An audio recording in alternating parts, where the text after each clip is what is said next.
Gracias. Y es que me gusta ver a Julio. ¡Qué batimento! Don Quijote, carajo. Sancho, déjalos.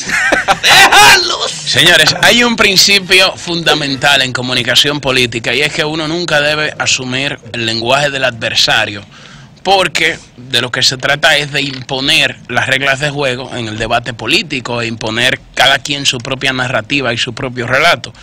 Pero el pasado martes 27 de febrero, cuando veía el discurso del presidente Danilo Medina y monitoreaba las redes sociales, vi un acontecimiento que ya es una práctica común aquí en República Dominicana y que me propongo asumir o violar este principio de la comunicación política para decirles a ustedes unas cuantas cosas. Miren, yo veía a los principales líderes opositores en pleno discurso del presidente Danilo Medina decir estas frases. El presidente está manipulando los datos. Lo que plantea el presidente es una ilusión óptica. Danilo cree que está en Alicia, el país de las maravillas. Los datos que dice el presidente son irreales. En pleno discurso del presidente, o sea, el discurso no había acabado y ya se estaban destapando con esas frases. Y cuando uno lo ve, uno dice, caramba, pero qué extraño que ni siquiera esperan que culmine el discurso largo de 2 horas y tantos minutos, cargado de datos y de contenido, para analizarlo de manera detenida y poder emitir un juicio de valor, o sea, emitir una opinión con un criterio objetivo. No lo hacen, señores, porque hay un vacío político o un vacío de ideas en nuestro país, que es el norte y la brújula con la que operan los opositores. Pero si usted me dice que esta práctica es nueva y que la inauguraron el pasado 27 de febrero, uno dice, bueno, pero es que quizás pasó ahora este año, pero no. Año tras año, los opositores hacen lo mismo. Yo recuerdo el año pasado, el año antepasado, que yo estuve en el noticiario de Roberto Cavada con un grupo de jóvenes que estábamos analizando el discurso. Y no había acabado bien el discurso y ya Guillermo Moreno había convocado una rueda de prensa para refutar el discurso del presidente. Ellos tienen la respuesta bajo el brazo. Yo estaba un poco nervioso y desesperado porque yo decía, óyeme, caramba, pero yo tengo tanto dato, tengo tanta cosa aquí, yo necesito ver esto en frío para poder emitir un juicio de valor. Entonces, eso refleja la pobreza de la oposición, la pobreza discursiva de la oposición en nuestro país. Porque no solo se limitan a descalificar un discurso con epítetos peyorativos y frases vacías, sino que ni siquiera lo contrarrestan con datos concretos y objetivos. Esa opinión estaba antes del discurso, Julio. Dicen, claro, mi conclusión fue que ellos ya tenían el discurso evaluado antes de que el presidente lo pronunciara. Y Julio, pero aquí no quieren dar discurso antes tampoco. Pero espérate. No como en Estados Unidos, que ya la oposición prepara porque se lo dan el discurso. Decían que la economía no creció un 4.6%. Decían que la economía no creció un 4.6%. Y yo le pregunto, entonces, ¿y cuánto creció? Pero arroja usted sus datos y diga cuánto creció la economía. Dicen que no se han creado más de 100.000 empleos en el año 2017. Yo les digo, Julio, no o diga usted cuántos empleos se crearon. Yo digo que 200.000. Dicen que los sectores económicos, dicen que la economía no está creciendo, que aquí no llegaron 6.2 millones de turistas en el año 2017, que los hoteleros no crearon más de 8.366 habitaciones el año pasado. Y yo le pregunto, entonces, ¿cuántas crearon? Pero den sus datos. No dan datos porque solo se limitan a descalificar y ni siquiera van a consultar una fuente creíble de información o una fuente confiable para tener elementos con los cuales puedan contrarrestar el discurso del presidente Danilo Medina. Y ya lo decía Juan Bosch en un artículo brillante en el que se titula La función del líder, que habla de cómo personas que aparecen en el escenario político, que son aspirantes a líderes, pasan una determinada coyuntura y luego regresan al oscurantismo, y es precisamente porque actúan en el campo político divorciado del aspecto social y no comprenden el contexto social en el que se desenvuelven. El presidente Danilo Medina fue enfático cuando habló de la ampliación de la clase media, que pasó de 22.6% a un 30%, que creció aproximadamente en 7.4, de manera porcentual, 7.4 puntos porcentuales. Y usted dice, bueno, no, la clase media no ha crecido en la República Dominicana. La clase media o solamente ha crecido la economía del Comité Político del Partido de la Liberación Dominicana. Señores, pero vamos a ver algunos datos. Aquí cada año, siéntate ahí, ven que va, siéntate ahí que tú y yo vamos a debatir ahora. Aquí cada año, por ejemplo, vamos a poner un caso, el Black Friday. Señores, cada año el Black Friday supera en volumen de venta el año anterior de manera descomunal. Pero vamos a poner otro ejemplo.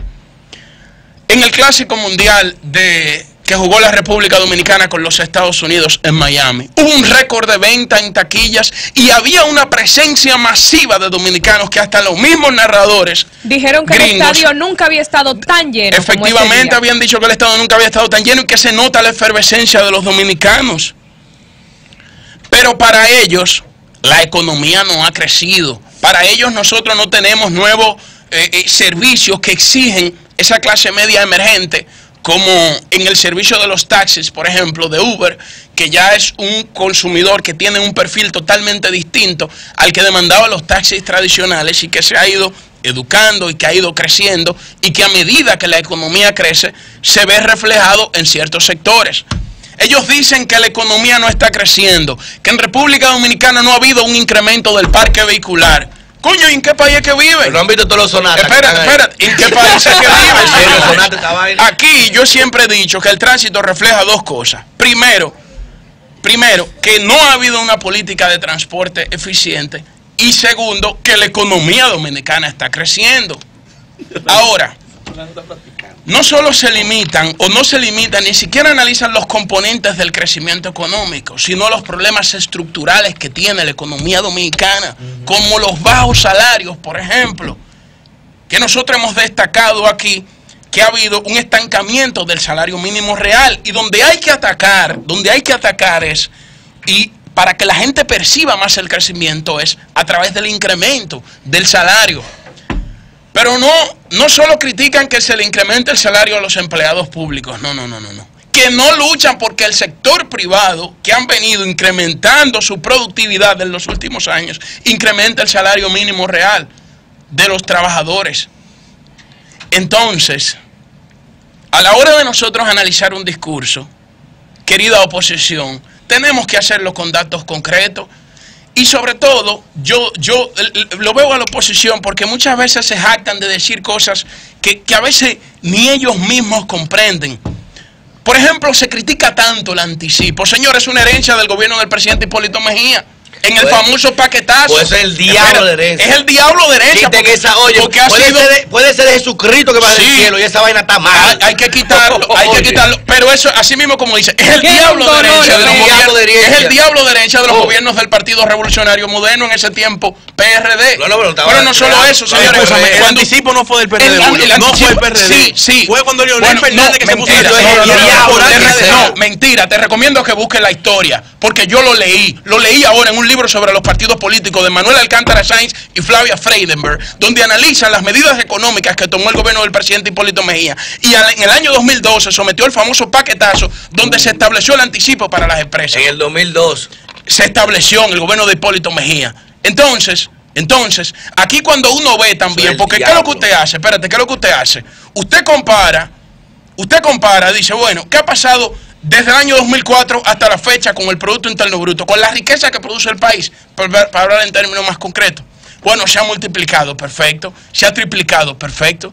Pero vamos a ver comparación con años anteriores o con gobiernos anteriores. ¿Qué han sido, señores? Yo les recomiendo a los jóvenes que lean la historia política contemporánea y busquen los gobiernos del Partido Revolucionario Moderno, que ha sido el legado más nefasto que la historia política de este país ha vivido. ¿Y quién gobernó en el año 1978 al 82? ¿Quién gobernó en el año 1982-86?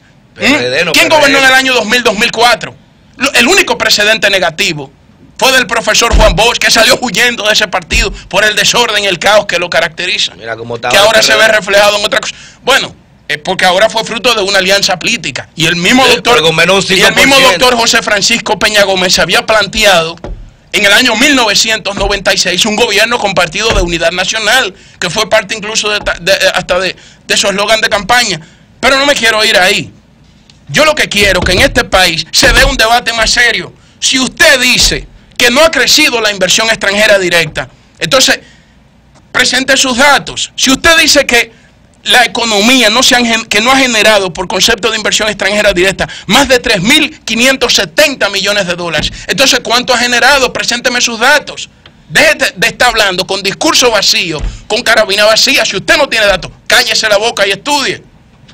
Y otra cosa que yo quiero resaltar aquí, señores, con el tema de las agencias calificadoras de riesgo del mundo, internacionales, Moody, Standard & Poor's, Fitch, que evalúan la capacidad de riesgo de un país.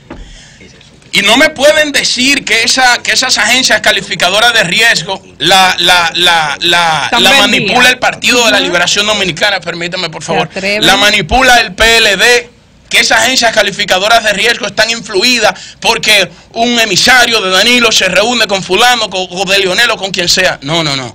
Esas agencias calificadoras de riesgo avalan la confianza en la economía dominicana.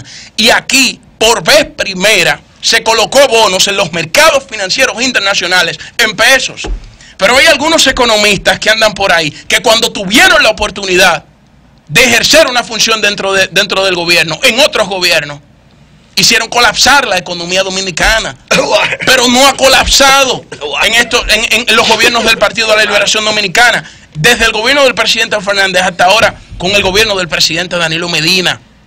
Aquí se inició en el año 1996 el nuevo camino y un programa de reforma y modernización del Estado que partido político alguno ha implementado a través de la administración pública.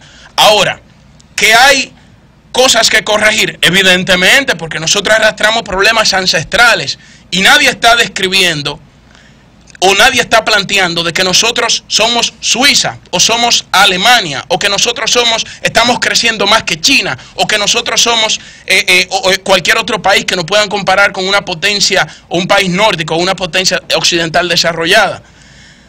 De lo que se trata es de a la hora de que usted va a hacer un planteamiento, primero tiene que estudiar, haga una propuesta de cómo incrementar el salario mínimo en el sector privado en nuestro país.